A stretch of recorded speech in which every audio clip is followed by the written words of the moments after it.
Hi, everybody. Welcome back to Two Gays and a Digimon podcast. I'm Michael. And I'm Adam. And I'm gay. And I'm also gay.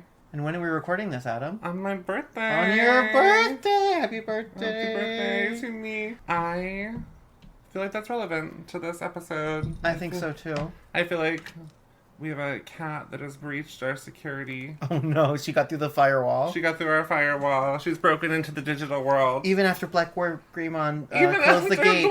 Greymon closed the gate. So we've been gone for a little while, but we're back and we're covering the finale. All 3 episodes of the finale of Digimon Adventure 02, the English dub from Fox Kids. Not 4Kids, that's Pokemon. It was quite a finale. A lot happened. A lot happened. I'm emotionally drained. I cried. You cried. Hello, this is editing Adam here, and I just want to let you know that we're going to be seeing a lot of each other in this episode. I don't know what happened here, but we are going to move forward, and I just am telling you that I cried a lot at this finale over the many years that I've watched it. So, no surprise there to anyone who's a long-time listener. I cried everything. Many a time at this finale, so... This was my first time crying at this finale, but it was also my first time seeing it in any capacity. Yeah, so. It's quite emotional, I think. They, and we'll get into details, but they... Well, do you want to get into those details right now? Let's do it. Okay, so we start off with episode 48, Oikawa's Shame, or in Japanese, The Terror of Belial Vamdemon. Belial? Belial? I don't know how to say it. Oh, I don't know what that means. It's like a demon from the Bible. Oh. No. Okay, wait, I have a point about that, but maybe we should get more into the episode before I say anything about that. So we start off with the Cody recap, which R.I.P. to Blackboard Greymon. Mm-hmm. A real one. The Darkspore kids are gathering on a bridge in Heightened View Terrace. Mm-hmm. As the Digidestined observe. And they're like creepily staring out into the distance. Yeah, they're waiting for Oikawa mm-hmm. to take them to the digital world. And the plan was to go through Heightened View Terrace, but Blackboard Greymon sealed that gate. Mm-hmm. So Tai and Sora are observing Noriko, who, remember, got the Darkspore flower harvested from her in the last episode. Right, she was like kind of separated from the other Darkspore kids. Izzy stirs the pot about shipping.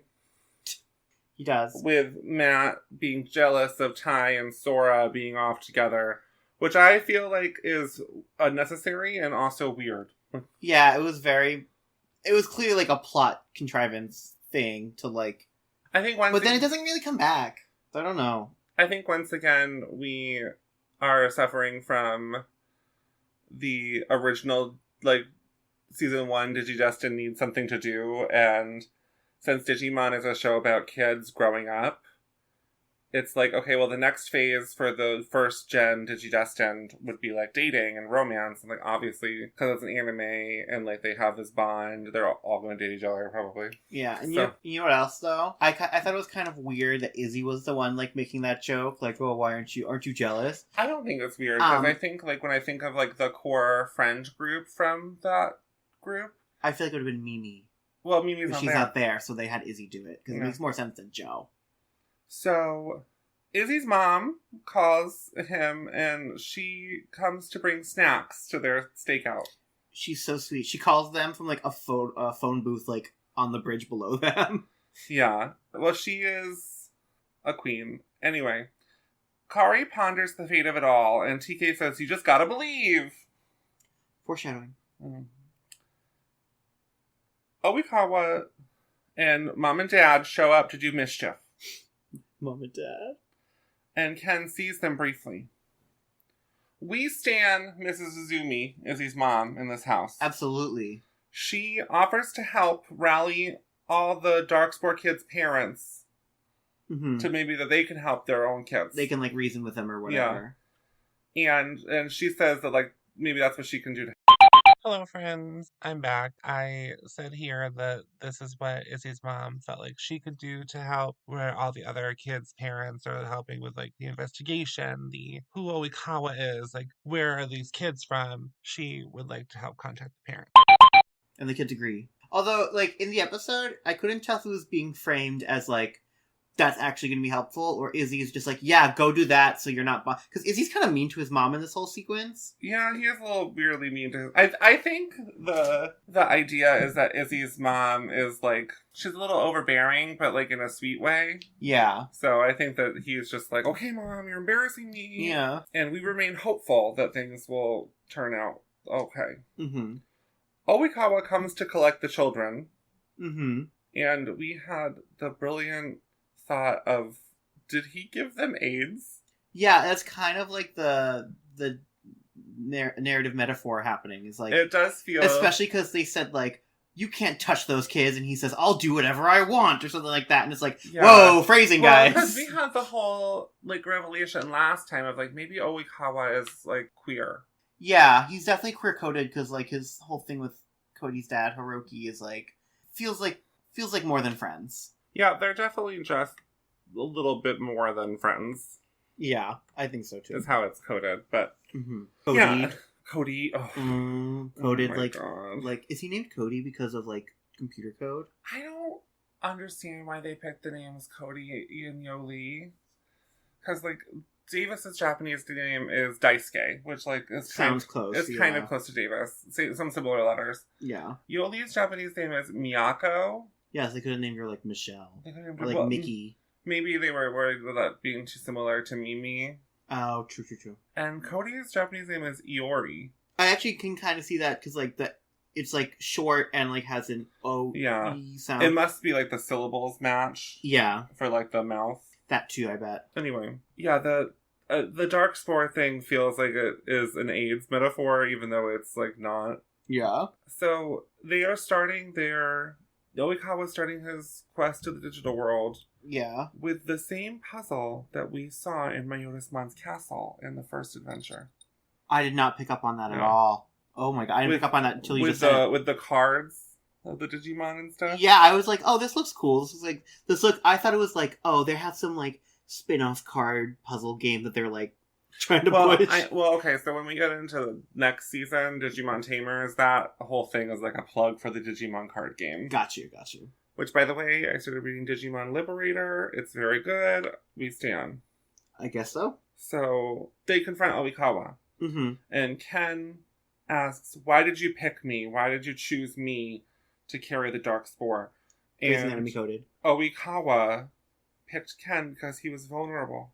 And Oikawa could tell he was digidestined. He knew he was digidestined, and he could control the darkness that was already inside of him from his brother's death. Which was surprising to me, because Oikawa also knew another probable digidestined, Cody, whose father had just died, and Oikawa had an in with him. Because he's like his father's best friend. The thing. Cody is younger than the other kids, so maybe Cody wasn't born, or was just a baby. Well, they said it was 3 years ago, but he would have been like 4. No. What happened 3 years ago was Mayorisman attacking the real world. Oh, okay. So... Got you. Okay, my bad. So yeah, Cody was probably... I think Cody's dad died before that happened.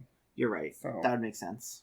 And the control spires were to manipulate the borders of the digital world, but then, the Digidestined came and ruined everything. Yeah, which he wanted to make it weaker so he could take it over. So he could rule both worlds. Yeah. So Oikawa has a little bit of a mentee bee. He does. And they start a creepy child chant where they're like, boys and girls, let's all go to the digital world. And let me tell you, it is no Ballad of the Witch's Road. It's no Ballad of the Witch's Road. That's my other obsession, is Agatha all along. Put Patty LuPone in Digimon. Oh my god. Patty LuPone as Izzy's mom. She's been in cartoons before. Like what? She's in Steven Universe. Work. She plays one of the villains in Steven Universe. A villain. Did you hear that, Sheila? So... Oikawa manages to open the gate to the digital world, which kind of makes Blackmore Greymon's sacrifice feel meaningless. Yeah. But I guess the kids are shocked because the kids are like, he's walking into our trap. Like, the gate's not going to open and we'll be able to attack him then. And then the gate does open.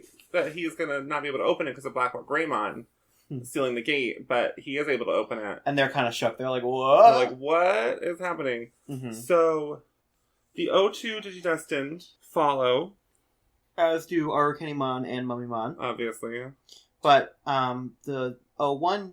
So like Matt and Joe and Izzy are left behind. Yeah. So they enter the digital world, or do they?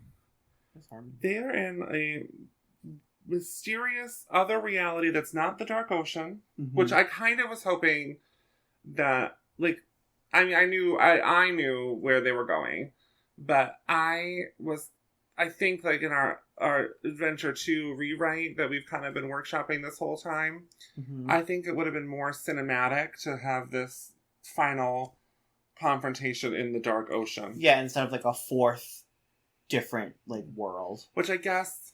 Which they just call the other world. Yeah, I think it's called the World of Dreams. Like, okay.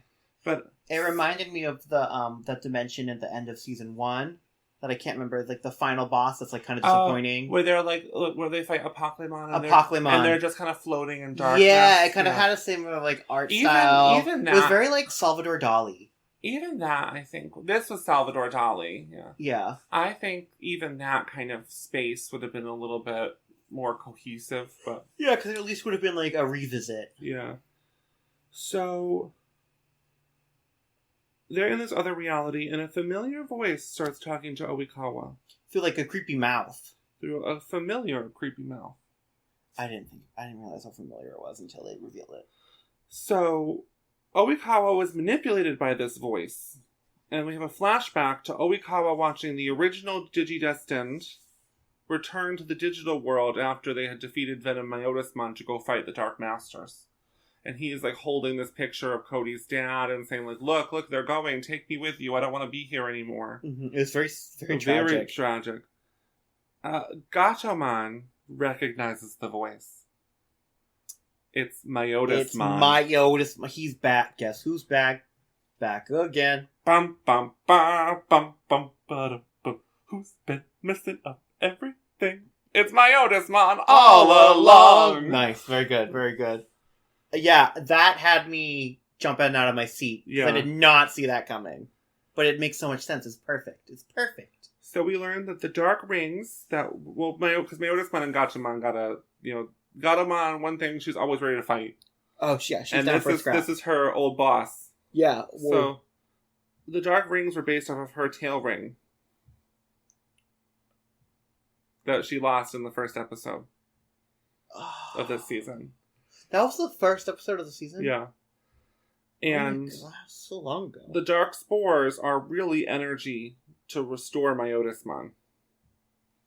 Right. And we see him separate from Oikawa, who he had been manipulating this whole time. Yeah. And we enter Malo Myotismon, or in the Japanese, Belial Vamdemon. Very scary. He's very scary. And he's got, like, digi-armor. They don't say it's, like, an armor digivolution, but, like... Well, it kind of continues the theme of, like, all these armored people. He's more of an armored version of Myotismon than Venom Myotismon was. Exactly. But he picks up Arukenimon, and because she's thinking that he's terrifying and that she wants to get away from him, he tortures her before granting her wish and destroying her. And it's kind of hard to watch. It's really hard to watch. It's like he's like hitting her with his like stinger or whatever, and there's like flashes of red across the screen that's making it look like blood and stuff like that. And her wish is to get as far away from him as possible, and his interpretation of that is ending her life. Yeah. Which, keep going, because I want to talk about... Yeah, you did just repeat what I just said. But I know, but it's fine. We got time to kill, baby! It was sad, because you had said before that you hoped that this didn't end with Arukenimon and Mummymon dying. But the next thing that happens is Mummymon is devastated at the loss of his beloved Arukenimon. And he tries to avenge her, but it's no use, and he is killed as well. And it's rough. Like, he says something like, I'll show you to fear me, and it, like, doesn't work. Nothing, yeah. It messed me up because, like, even though they were villainous, they were also being manipulated. And they weren't even really Digimon, because they were kind of created from Oikawa. Like, that we kind of wanted to see them be redeemed, like how Black were Greymon and how Ken were. Yeah. You know? And I kind of wish that they were. Maybe in our O2 rewrite, we'll see that, like, you know, when it's time for the final battle and everyone is powered up and whatever, we see, like, the illusion of Arukenimon and Mummymon behind Imperial Dramon, and they lend them the last of their power. Yeah, they also, like, at least Mummymon, like, cared about Arukenimon a whole lot. And I think that she cared about Mummymon too. Yeah, so it was really not... It was unsettling. It is a disturbing part of this finale to me, and it is very sad. And it feels almost out of the spirit of Digimon Adventure 02. I think so too, because I thought this episode was very harrowing overall. I thought that was, like, the peak of it. I think the other thing about it that messed me up is since we cosplayed them for Halloween last year, it was like a little bit like, obviously I know you're not Arukenimon and I know I'm not Mummymon. No, but it did kind of like feel like that for like a second. We have that attachment to them because we've been calling them mom and dad this whole time. Like, yeah, we really like them, and it's sad to see. And I've always really liked Arukenimon. I mean, I was obsessed with her. She's the first real female villain in Digimon. Yeah, I kind of see why it happened. I didn't think I don't know if it needed to happen in the way that it happened permanently. Well, what is upsetting to me is that when the other Digimon die, for the most part, we see them become a Digi-Egg again. Yeah, So it would have been at least a little bit more comforting to see, like, a red and purple and, like, a white and blue Digi-Egg, like, send off into the sky at the end. So we'll know that, they'll be reborn again someday, and maybe they'll get to be good Digimon this time. Yeah. I didn't like seeing her so scared. You know, it was hard because she hasn't been scared the whole time. No. And, like, I get that it was, like, and we'll talk about this more, but, like, it was to show the Malomyosmon's strength and to, like, temporarily, like, dislodge the belief and hope that the Digidestined have in their own abilities and their partner's abilities. Yeah. But I think, I guess I just wish, I don't know if this would have been better for the plot, but it's what I would have wanted because I like these characters. I wish it had been more of, like, he, like, really badly injures them and they're, like, down for the count, but they're not, like, murdered. I think there's a reason they have to die. I kind of agree with you. It's just in my head agrees with you, but my heart... I know. Well, that's why I said I wish that they had just turned into Digi-Eggs. Yeah, that would have been a nice... To show that they were real Digimon all along. That would have been nice. So, the Digidestined are paralyzed with fear at the thought of losing their own Digimon partners in the same way, but not Davis and XVmon. No. They are unflappable, unsinkable Davis Monomiya. So, you just gotta believe in the power of friendship. And they have to mask their fears to defeat Malomyosmon. Mm-hmm. And that's how the episode ends. The next episode is episode 49, The Last Temptation of the Digidestined, or The Last Armor Evolution in Japanese. Very, very biblical name. I have to start with, fuck off, TK, with this recap. Davis has been awesome. Because they are giving Davis so much shit because he is, like, the only one who's not scared, and he's, like, making a lot of sense to everybody, and they're like, wow, Davis really is brave, and he really is cool. And I'm like, where have you guys been? He's been like this for the past 20 episodes. Yeah, he had a bit of a turnaround. No, he didn't. It was not a sharp turn. It was gradual. Yeah. And I'm just like, God, I cannot... Rewatching this now, I really liked TK and Kari when I was younger. Mm-hmm. And now I'm like, fuck off. Like, you're so mean to Davis. I think what also helped Davis was, like, Ken kind of more and more became, like, another protagonist. Well, again, we've learned that there was a division in the writer's room of, do we want TK to be the rival, or in the kind of second in command, or do we want Ken? Mm-hmm. And to me, it should have been that TK was the leader, and Davis was the deuteragonist. The heart of it all. So, Right, we have a cat trying to Cat scratch fever. disturb the recording. So, we start with an old-fashioned Donnybrook. Xemon and Davis's willpower stands up to Malomyotismon. But Malo... Which I think now I had a thought that if Davis had his own crest, I think that tenacity or willpower would be the name of his crest. Mm-hmm. So, just a thought. I like that. Malomyotismon casts an attack that shows the Digidestin's greatest desires or greatest, fears or whatever. So TK's family is reunited, which I'm like, oh, that's sad, because he's a child of divorce and, But they didn't do a good job leading up to this, in my opinion. Because, yeah, we had some notions about TK and Matt being children of divorce in the first season. But it kind of felt like they came beyond that when, Matt learned that, just because TK is my little brother doesn't mean that I need to, hover over him all the time. And, he is capable of doing things by himself. Mm-hmm. And now we've seen that TK has kind of got a lot of trauma. But the trauma seems to be more related to his time in the digital world than his time with his divorced parents. Yeah. Also, it is very... I get it because they have 2 kids. So, obviously one parent would take one kid and one parent would take the other. But they are both boys. And you are telling me that mom raised a son all by herself? It's a lot of... I feel like...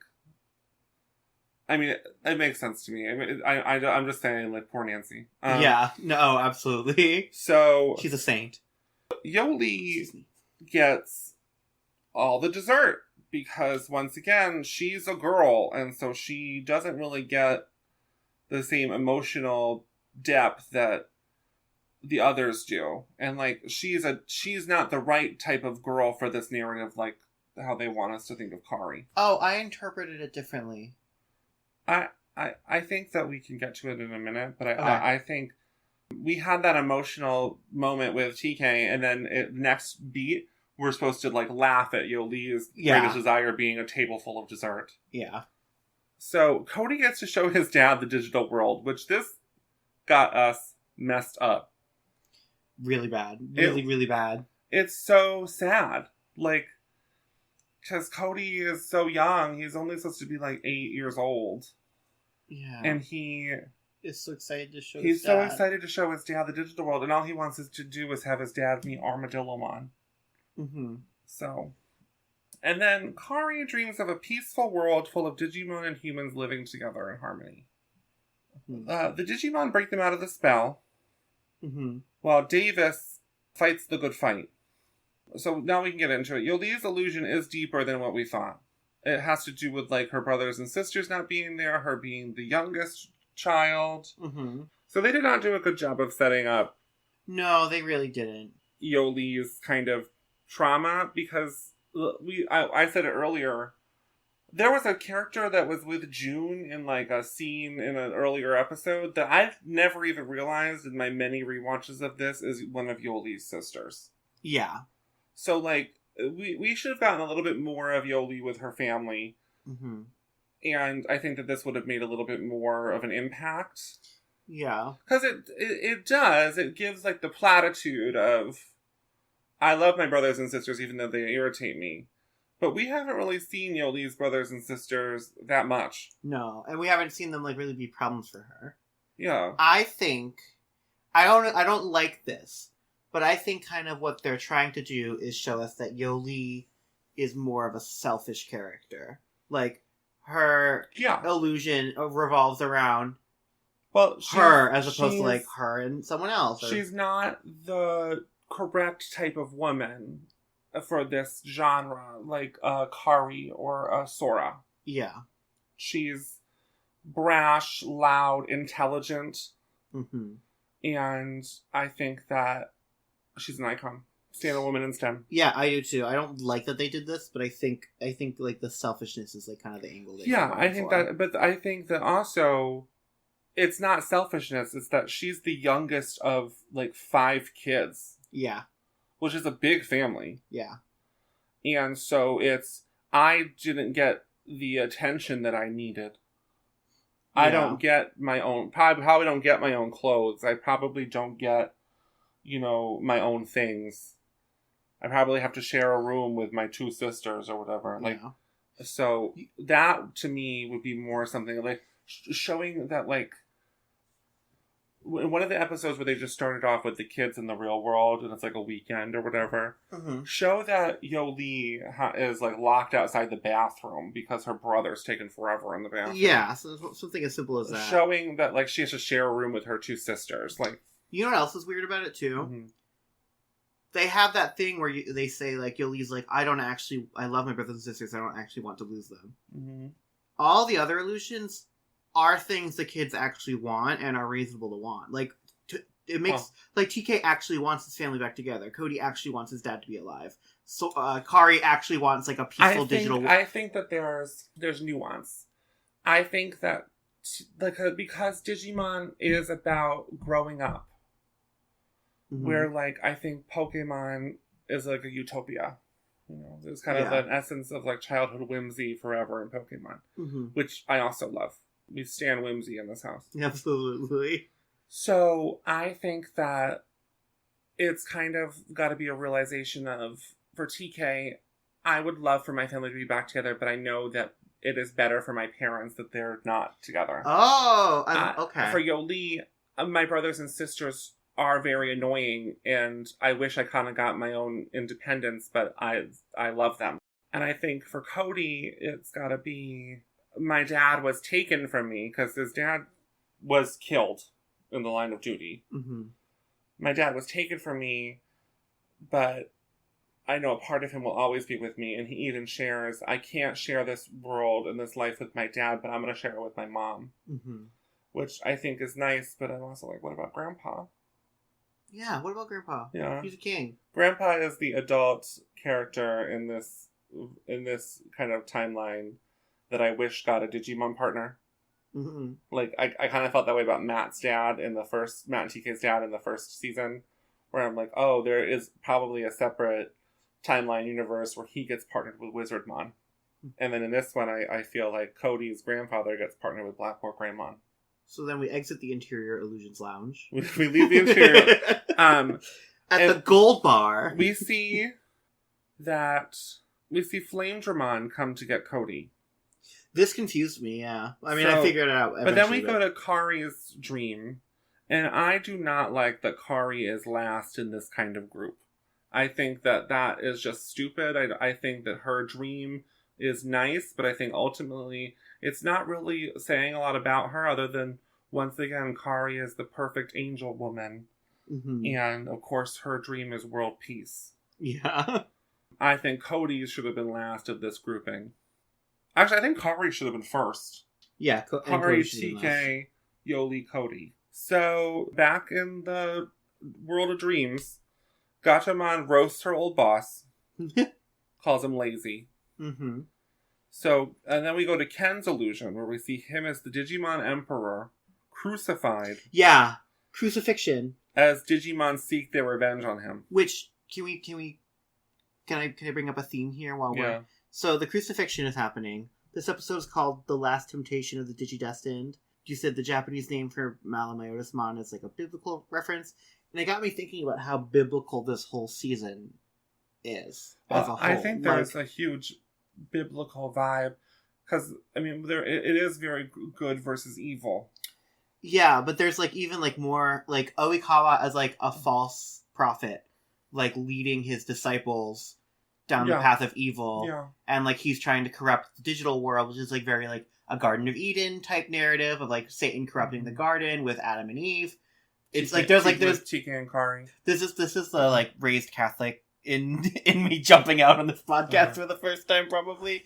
But yeah, there's like a ton. I mean, like obviously like Anjumon and Anjumon are biblical figures. They're Adam and Eve. A lot of like the imagery of like even like the eggs, like with the scripture on them and stuff like that, and like the tablets that get shot out and things like that. It all looks like ancient, like biblical world stuff. Even Pegasusmon and Nefertimon are very angelic. Yeah.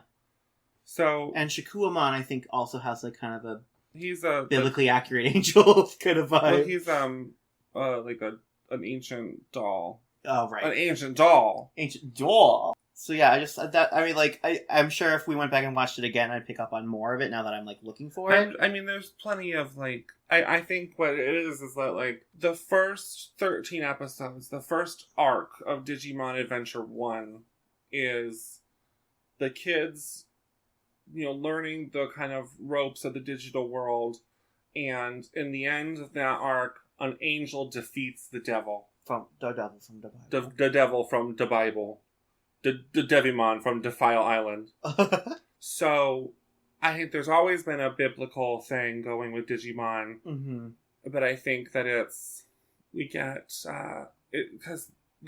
very black and white of like good versus evil. Mm-hmm. But then we see that like, sometimes evil is not bad, it's just different from good. Like, yeah. Because we see like Gatomon was evil. And Wizardmon. And Ogremon. So. Another thing that made me mad in this is that we never got to see Leomon come back. Yeah.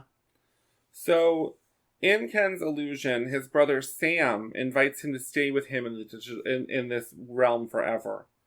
But Wormmon is there to free him from this illusion, along with everybody else, finally like cementing how much they believe and need Ken, which I thought was nice. Yeah. So we see they're back. They're all in this twisted Salvador Dali dimension. And Flamedramon, Raydramon, and XVmon are all fighting Malamyotismon. Which I was like, whoa. And it's because Davis wished for them to be there. So XVmon could be stronger. He just had to believe in the heart of the cards. Believe in the power of the armor Digimon. Yeah. Which is why this episode is probably called The Last Armor Evolution. Because it is the last time we're going to see the armor evolution. Yeah. So everybody digivolves to everything. Yeah. Yeah. While they say a little prayer for you. Yeah, which also biblical. They were holding their digivices, and they were kind of saying their greatest wish. Yeah, for the battle. It was also given Dragon Tales. Like I wish with all my heart to fly with Digimon in the land apart. Biblical. Yeah. Wait, what if Dragon Tales is? That is the digital world. Concepts crossover. So everybody digivolves to everything. Everyone gets their own Digivolution. It's like we get to see Pegasusmon, Angemon, and Magna Angemon. Halsamon, Aquilamon, and Shurimon. Hello, friends. We do also get to see Ankylomon, Digmon, Samarimon, Pegasusmon, all of the Digivolutions, even like Angemon and stuff. It's pretty awesome. Here. So Digimon Ultimate. And then they're kicking old boy's ass. Oh yeah, they are beating him up. Yeah. And we see a sick combo from Angemon and Nefertimon. It's pretty sick. Where Nefertimon's like, Rosetta Stone! And she like shoots her big tablet out, and then like Angemon's like, Celestial Arrow! And she shatters the tablet into a million spikes, pointy rocks, and he's like, ah! It's awesome. It's really cool. So then it's time to DNA Digivolve and Mega Digivolve. And Davis's tenacity makes him immune to Malamyotismon's fear tactics. And don't forget his bullheadedness. And wait until you see his bullheadedness, is what Davis says about himself. Goofball. So they blast Malamyotismon out of the world of dreams and into the digital world. Dun, dun, dun! Which I thought was the Dark Ocean, but it was just kind of the digital world, but like, at night. Oh, you know what would have been kind of interesting is if they went from the world of dreams into the Dark Ocean, and then from the Dark Ocean into the digital world. That would have been cool. Yeah. Just because we didn't get any closure with the Dark Ocean, it just is frustrating. We get like one throwaway line and that's it. Yeah. Which we'll explain later. So, Malamyotismon's power grows as Kari is overwhelmed by the darkness. Things are looking not good. Not good. As he is able to, best Shakuamon, Selfimon, and Imperial Dramon. Yeah, this was like his plan all along. So Malamutes spreads darkness throughout the digital world and crosses over into the human world. Yeah. He opens up a gate or something. And what they really need is a miracle. That's right. That's what Davis says. And that's, yeah. So, and I kind of was like, Davis, you are missing a Digivolution here. He's missing Magnamon, who was Veemon's form with the Digi of Miracles. Oh, yeah. So, A Million Points of Light is the name of episode 50. Mm-hmm. Or Our Digital World. So good. Which I love that. I like both titles, but I think A Million Points of Light is a little bit more hardcore. Yeah, I think so too. So, this starts off with a Davis recap, which to me is fitting for the final episode. I love Davis so much. This whole rewatch has really turned me around on Davis. I love him. I think he's a great character. I think he's fun. I like him way much more than I like Ty. Mm-hmm. So, the OG kids are in the real world that is shrouded in darkness. And then we come back to the digital world, and the Digimon are back up. They're not ready to give up yet. But the Dark Spore kids are full of despair as they watch the battle. Then the O2 kids give them a rousing speech of enough of this feeling sorry for yourself. It's time to get up and do something. Mm-hmm. It's like nobody wants to get up and fucking work. Yeah. So in the real world, Izzy's mom assembled everyone at the summer camp where they first went into the digital world. Mm-hmm. And they need to save Noriko, who has been not feeling well since her dark spore was harvested. And so they need to get into the digital world, but the original Digidestined kids are like, well, we don't know what we're going to do. I don't know. Back in the digital world, the Darkspore kids are still despond. And then in the real world, Izzy sees that the digital gates are opening across the globe.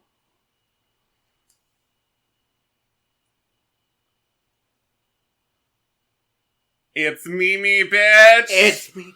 It's boom, ba-dum, ba-dum, ba-dum, ba-dum, ba-dum, ba-dum, Yeah, our last It's Mimi, bitch.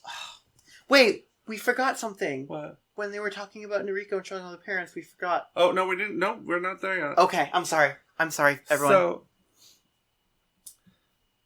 the power of friendship brings out the light as all of the Digidestined and their Digimon enter the battle. Around the world.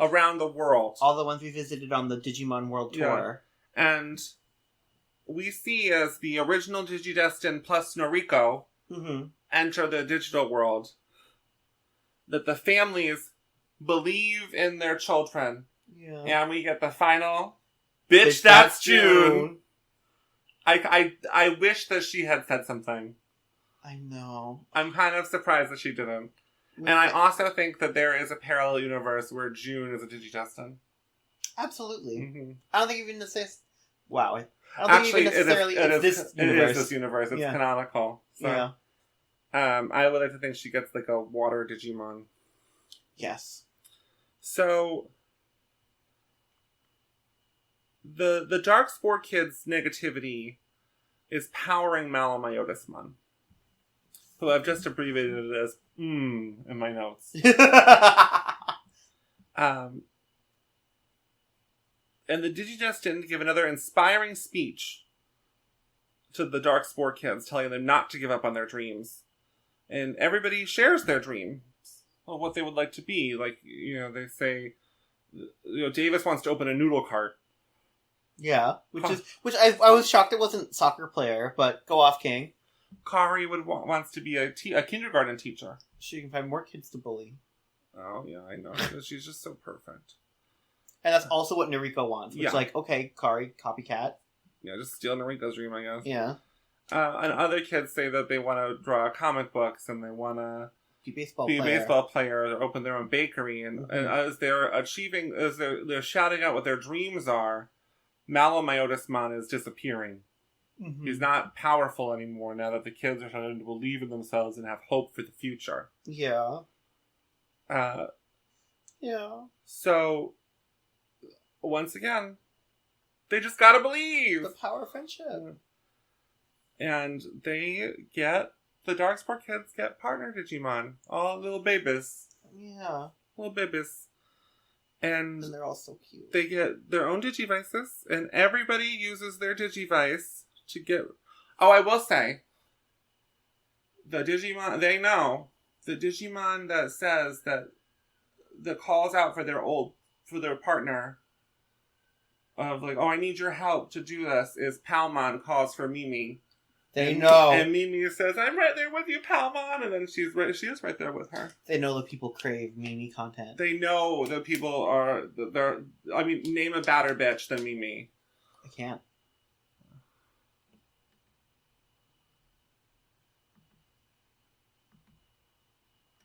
So,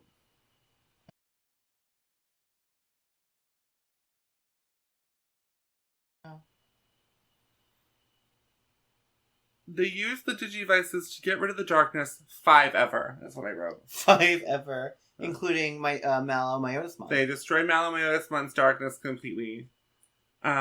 Which, like, get wrecked, scrub. Yeah. And then Genai returns, and he has Gatomon's tail ring. And he explains that the other realm has the power to grant dreams. And we see that Cody is trying to get Oikawa's body, who he's very weak. But he's totally trying to help him get up and get into the digital world so he can achieve his dream of going there. Because Cody is the ultimate, optimist. Like, he always sees the good in people. Yeah, maybe optimism is Cody's crest. I think so. I think Yolei's is passion. Mm.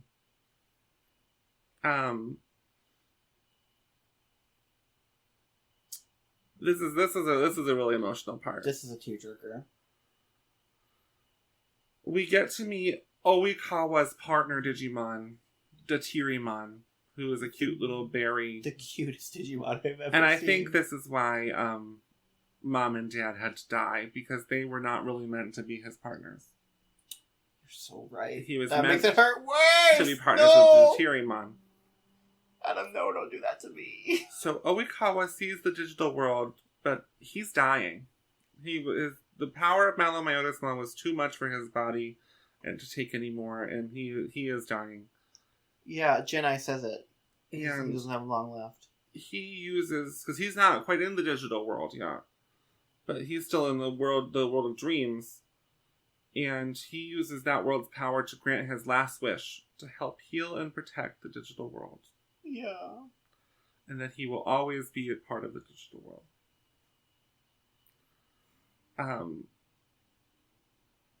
And that's the end. Yeah, he turns into Into butterflies. a bunch of butterflies, which maintains Digimon Adventure's butterfly motif.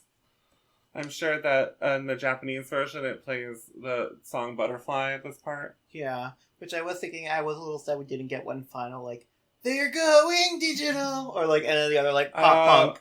I think that we should have gotten, a... Da, da, da, da, da, we should have. Which we might have, but it might have been really quiet. Yeah, or we might have been crying too loud for us to notice. So, then we get an epilogue. We do get an epilogue. Narrated by TK, 25 years after the ending of the battle with Malomyotismon. And it's 25 years later, and now everybody knows about Digimon. And the worlds are kind of merging together in a positive way. Mm-hmm. And we see, did you notice how this season started? Was with catch up with TK of what everyone's been up to. Oh. Since their last adventure in the digital world. And now we're seeing what they're up to now through TK. Mm-hmm. Which I think, again, to me is lending that TK should be the leader. Mm-hmm. But whatever. So, TK has become an author. And he is writing about their adventures in the digital world. Yeah. He's like his dad, kind of, because his dad's a journalist. Yeah. Well, his mom's a journalist. His mom's a journalist. His dad's like a TV editor. TV anchor or whatever. Yeah. So, Tai and Agumon have become diplomats. And Agumon just a cute little tuxedo bow tie. Suit, yeah. Matt and they're diplomats advocating for relations between the real world and the digital world, yeah. which is even cooler. Matt and Gabumon became astronauts. Which I didn't like that. That felt out of place. It felt too goofy to me. He should have been a musician. I'm not crazy about it either. I think this has been a point of contention because now we're seeing in like Digimon Adventure Try and Last Evolution Kizuna and Digimon O2 The Beginning, these kind of movies where they're all older, that Matt is leaning away from music and more into this world of science and space exploration. Oh, and I think that it once again is relating to Digimon being a story about growing up, where he like kind of was like, well, my rock star dreams are not working out, and like I'm really interested in space, so like now I'm pursuing that path. Sora and Biyomon are fashion designers. Love that. And Biyomon says their new collection is to die for. Love that, even though it feels more Mimi than Sora to me. Well, I think Sora's mom does like something like that. But we saw Sora in this season kind of became more feminine. Yeah. Because again, it's about growing up. She was a tomboy when she was a kid, but now she's a woman. She's a woman. And she is. I think that it's more that she does like traditional Japanese fashion. Because she's wearing a kimono in the still. Yeah. And we're seeing this as everybody is meeting up with all of their children. Because now they have kids. In the digital world. And they're in the digital world, and their kids have Digimon. Yeah. Which I think is cute. Joe is the first digital world's doctor. Yeah, silly. And it shows him patching up Ogremon. Very cute. I think it would have been nice to have him like patching up Ogremon and Leomon, who because it's on site. Because they got in a scruff. Mimi hosts her own cooking show. Absolutely, it's the only time she takes off her hat, and she's still dressed for the Pink Pony Club. Absolutely. Izzy and his daughter have their own kind of tech language, and they are studying. He's studying the digital world still. Kari became a teacher. Because she actually likes being in school. Isn't that crazy? Isn't that crazy? Especially a girl liking learning? Yeah. What? But Kari is... But you know what it is? Kari's a kindergarten teacher. Yeah. And kindergarten is like where you kind of learn all these... Social skills and like learning to share and be kind. And I was like, well, Kari wouldn't know how to be kind if it bit her in the foot. You know, I'm sorry. This rewatch. She was kind to the oh my god, I'm forgetting their names. The little Gumon guys in season 1. Yeah, well, and then it just went out the window. Kari, but then like I think it's the writing that makes it like keeps Davis as this goofy character who like everyone's mean to. But to me, I'm like, well, Kari shouldn't be being mean to him if we're supposed to think she's the goddess kind of. So yeah, but Yoli and Ken are married. That had me shook to my core in a good way. I really liked it. Yoli is a stay-at-home mom, but I would like to think that they're living above her parents' convenience store that she runs now. Oh, I like that. And Ken is a police officer. He's a detective. He's a detective, which is completely based off of Kamen Rider. What is that?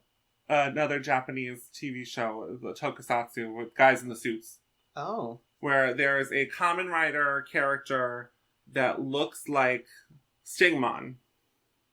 Oh. And he teams up with a private detective whose name is Ken Ichijo. What? It was that deep a reference the whole time? Yeah. That's nuts. Sylphimon is also based off of Kamen Rider. Huh. So Cody is a defense attorney. And I was like... He's gone through 100 briefcases. Cody Hida, ace attorney. Yes. He's gone through 100 briefcases because Armadillomon keeps sitting on them. So silly. And Davis has opened his noodle cart, and it's very successful. The first one is now it's a franchise around the world. Yeah. Noodles, come get your noodles. Yeah, which is an amazing title for a company. So silly. How do you fit that on a sign? That's so many letters. It must be because, like, the Japanese is, like, not as long. Yeah, it's just, like, 8 kanji or whatever. So, that's the end. And I will say that growing up in the Digimon fandom, this ending was very controversial. Really? Yeah, people did not like it. Because they wanted a season 3 of these characters. I think it's because of things like Well, you have the shipping between Tai and Tai, Matt, and Sora. True, and then that never goes anywhere. And it definitely is heavily implied that Matt and Sora are married and have children together. Oh. Because they're right next to each other, and the kid that looks like Matt says to Sora that he'll keep an eye on the kid who looks like Sora that Matt is like talking to. Oh, maybe. And then it's weird that they would mention it explicitly for for Yoli and Ken and not for them. Well, you know what I think it is that Yoli has been boy crazy and like romantic this whole time. That's true. And she did get married to Ken. And that is cute, I think. Her bisexual king, Ken Ichijoji. Oh my god. And I wasn't crazy about this ending, too. You know, I was of a mind that I had my own pairings and my own ships, and now I think differently, and I think this is a good ending. I was working on my own fan fiction that was a little bit... The one part I still don't like is that the kids... I don't really love everybody knowing about Digimon. Yeah. I think that, like, the government becoming aware...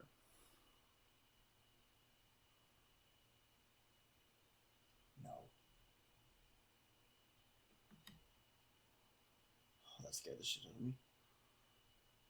I think the government becoming aware about Digimon and Tai working with the government to, like, foster relations between the digital world is cool. I think Izzy's still researching the digital world. I even think Joe being a doctor for Digimon is really fun. Mm-hmm. I don't love that all of the children just have the same Digimon that their parents did. Oh, honestly, I was like so overwhelmed I didn't even notice that. And I totally get it because it's like they're not going to design unique Digimon just to be seen in this one clip. But I think it would have been better, controversial maybe, if that scene had been them finding like the eggs, and we didn't see what the eggs hatched into. Oh, maybe, yeah. In our rewrite. Yeah. Would you? Who are you shipping as being married in the end? Because I have ideas.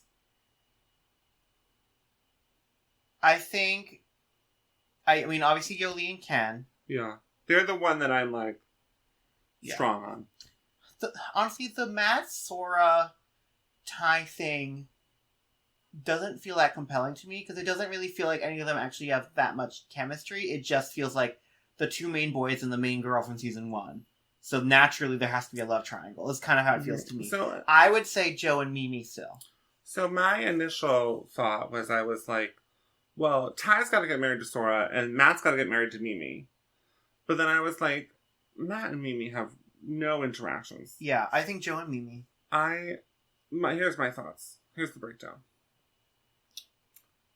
Matt and Sora. Okay. TK and Kari, but now they're divorced. Oh. Yeah, I didn't really think about Kari, actually. I wish I could forget. I'm sorry. She's fine. Yoli and Ken. Mimi and Izzy. Interesting, okay. They introduce a girl in Tri that is clearly supposed to be Ty's love interest. Okay. And I think Joe and June. Okay. I wish June had been there as Joe's wife. That's interesting. Okay. Because I'm like, the only people that I could see Matt marrying are either Sora or June. Yeah. Maybe TK and Kari can stay married. I kind of... Maybe this is boring, but I kind of thought a lot of them had spouses that just weren't in the show. Like, they hadn't met them as kids. They met them I don't know if you saw the kids. But they all kind of look like each other.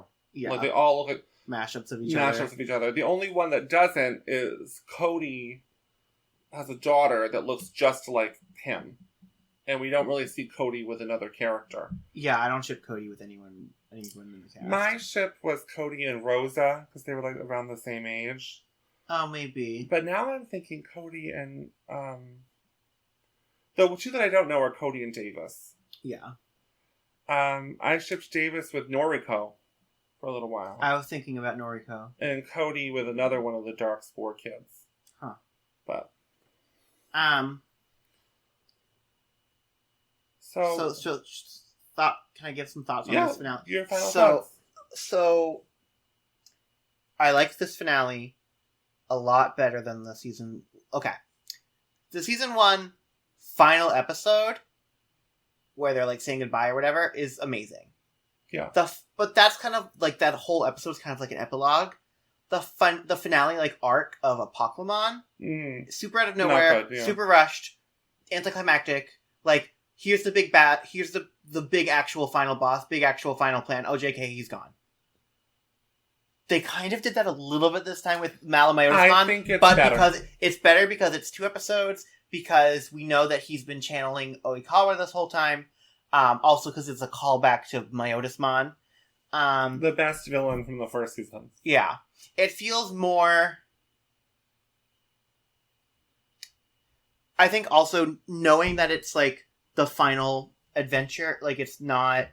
Like season 1, the finality of that like epilogue episode where they're saying goodbye is cheapened a little bit by knowing that 02 is coming and that the characters like are present there, so it's not like goodbye, where this is actually goodbye, so I think it has more impact there. Well, this is not goodbye.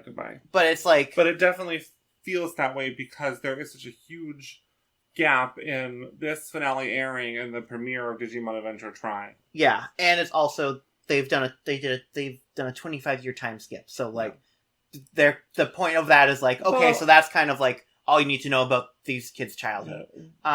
What I do... Sorry, not to cut you off or anything. No, that's okay. What I do like is that, adult TK says that they're still having adventures. But not like the ones that they had when they were kids. Yeah. And I was like,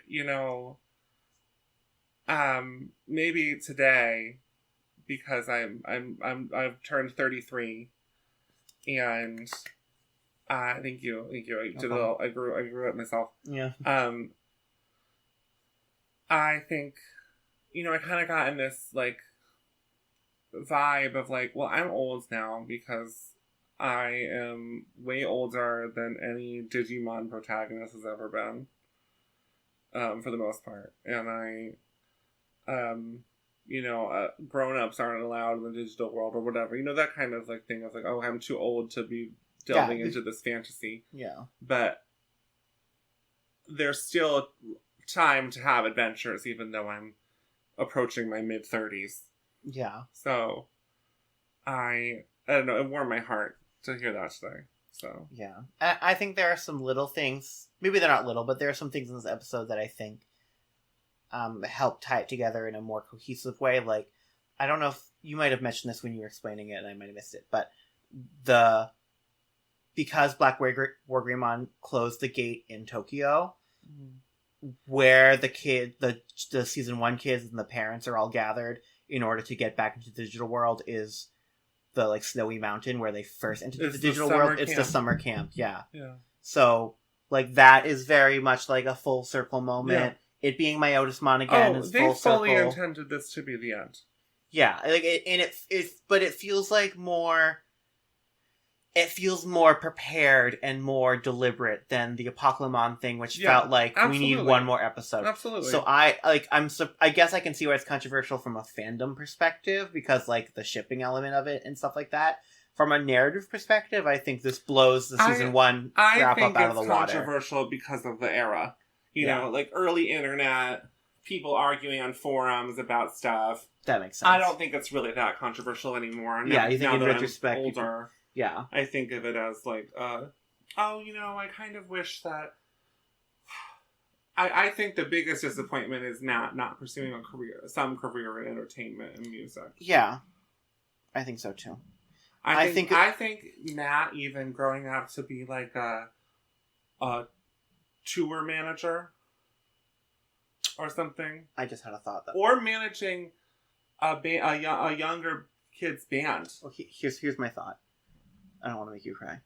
You know how TK and Matt's whole thing was like they missed each other because they didn't get to spend a lot of time together because of divorce? What if they like wrote the books together?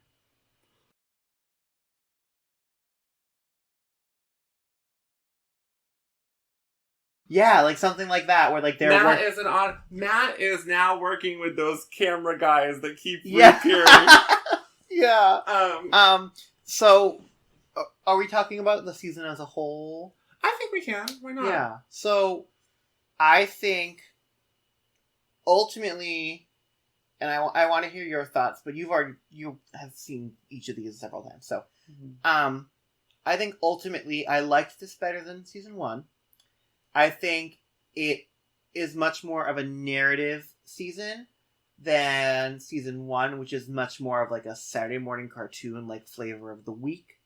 It still has a narrative arc. Yeah, but I think that this still has elements of the new bad guy every week, new challenge to face. But I think that there's something that feels more grand. There's more Adventure. characters, and I do think that it is really, because it was probably meant to be the finale to this universe, like because Tamers is not in the same universe, right? We'll see some homages to Digimon Adventure in Tamers. Yeah, but it would be hard for them to like do a season like Tamers if everyone knows about the digital world. Like it is so regulated. You don't even know, yeah. True. So, but I like I've been saying, I really love this season. I love these characters. Like I've been saying, like I don't really view them as like children almost. It's like this is my childhood friend Davis. Yeah. And I think that this is really fitting to watch on my birthday because I think, I've been, full, like, transparency. I've been feeling really depressed lately. And hearing them shout about believing in your dreams and, the only person that can stop your dreams is you. And I was like, that's true. And I was like, oh, okay, I needed my old friends, the Digidestined, to tell me that. So yeah. But I think this has been a great season. I have really loved talking about it with you and showing it to you. Oh, shucks. Even though we had some ups and downs and we've been through it with our recording process. And the freaking Dark Ocean. Oh yeah, there was like one line about like maybe if the world of dreams can grant wishes, maybe the Dark Ocean makes your fears reality or something. I'm like, okay, so whatever. Stupid. Guys, get out of here, Dark Ocean. And we don't even see the conclusion to the Dark Ocean until Digimon Adventure Try. I don't care. Like I don't. I think that we definitely noticed that. Overall, the structure was more compelling of 02 as opposed to Digimon Adventure, because Digimon Adventure, there's clear beats. We have the coming to the digital world, meeting the Digimon, everybody digivolves to champion, we defeat Devonmon. Yeah. Then we gotta go, we can't go home yet, we gotta find the tags and the crests, and we gotta go to the other continent, and we gotta defeat Edamon, who's a little bit more silly than Devonmon, but still scary. Yeah. And then we gotta learn about the incursions of the digital world and the real world. Yeah. And then it's time for Myotismon. He's really scary. Mm-hmm. And then it's, okay, we're protecting the real world and the digital world from Myotismon. And then it's the Dark Masters, which I think is very rushed. Super rush. I think everything up to Myotismon in the first adventure is tight. It's a good narrative. Yeah. And then we defeat Myotismon, and it's okay. The Dark Masters are here. Yeah. And we're gonna defeat them in a long weekend. Yeah. I thought it feels very rushed, and then Apocalypse does come out of nowhere. I think almost for that it would have been better for us to learn about Apocalypse up front. That's what I was gonna say. Is I think that's what I like about season 2 is even if there is an element of like monster of the week, it's usually tied to a villain that we know, like the Digital Emperor, like Arukenimon and Mummymon. We have to defeat Ken. We have to defeat Arukenimon and Mummymon. And they're like present in the episodes. Yeah. Like even if they're not the ones doing the fighting, they're there in the episode. We have to stop Black Wargreymon. It feels more grounded and less. Season 1, it feels like they're like lazily trying to create mystery by just like not telling you stuff. Where season 2, there's season 1 is like a journey to get back home. Yeah. A journey to, like, get back to the state of normalcy. Mm-hmm. And, like, growing and learning about yourself and developing a friendship with the Digimon.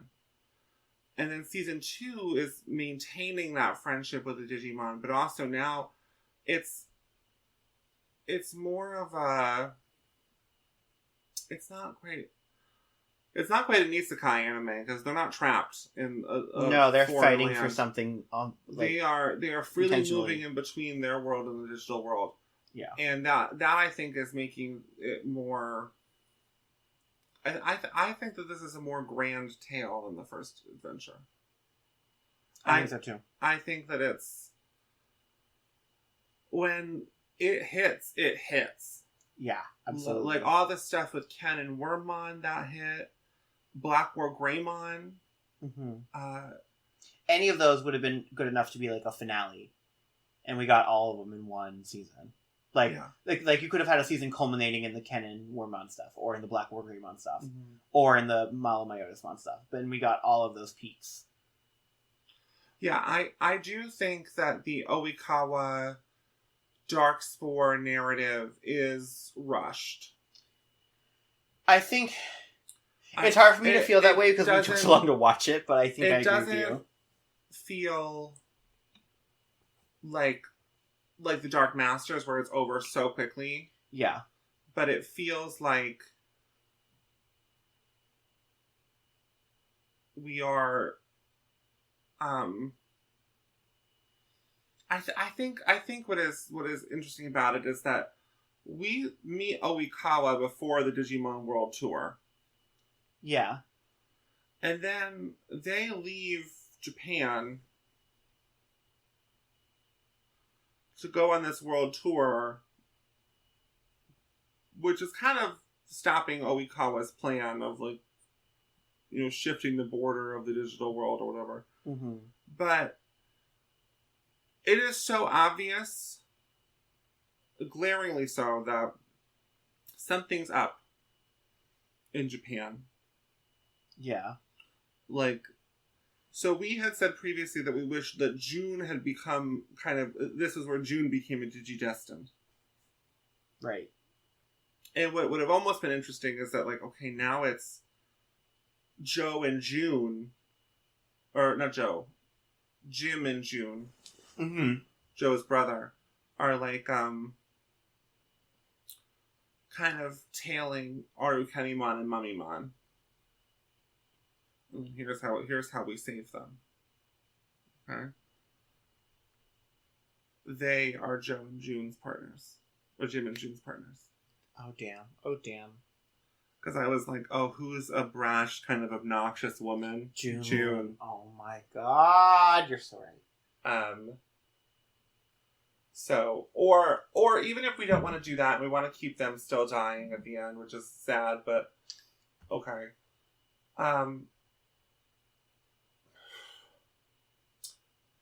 I think that let's have Nancy be on the tail of Oikawa. That would be interesting. Let's have the parents be more active again. Yeah. Because we've kind of seen that Izzy's mom says that all of the other parents are helping with their special skills, and she wants to help too. So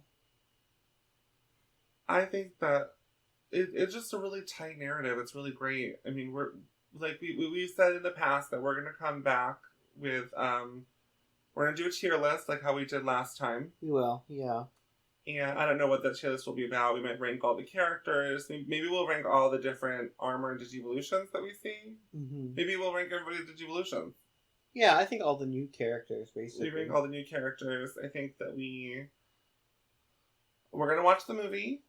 We're going to find it online somewhere. Mm-hmm. And I do want to watch the re-release of the movie. But I also want to watch the dub of the 3 movies that make up the movie. But we will watch that on our own time, not for the podcast. Okay. And then after we watch the movie, we're going to record a podcast about it. And then we will start Digimon Tamers. Hell yeah. So do you have any other thoughts about Digimon Adventure 02? just,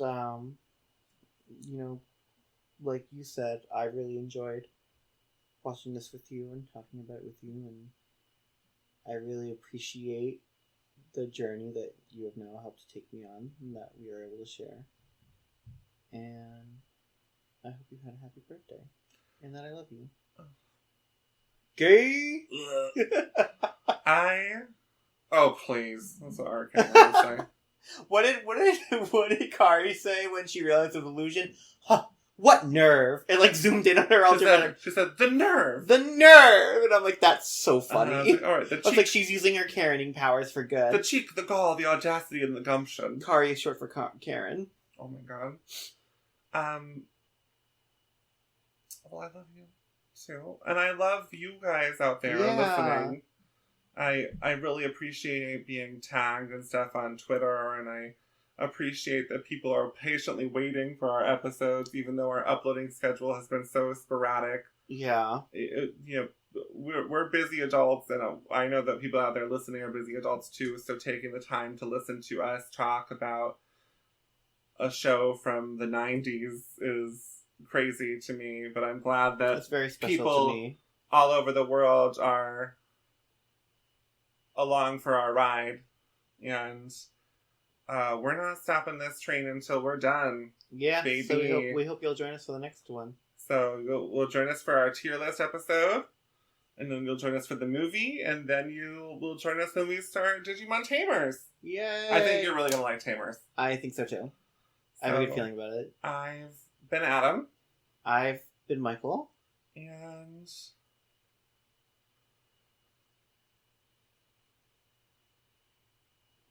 if you meet a creepy man who offers you a dark spore, don't take it. Yeah. Word of advice. And sparking your strike. Goodbye, everybody. Bye.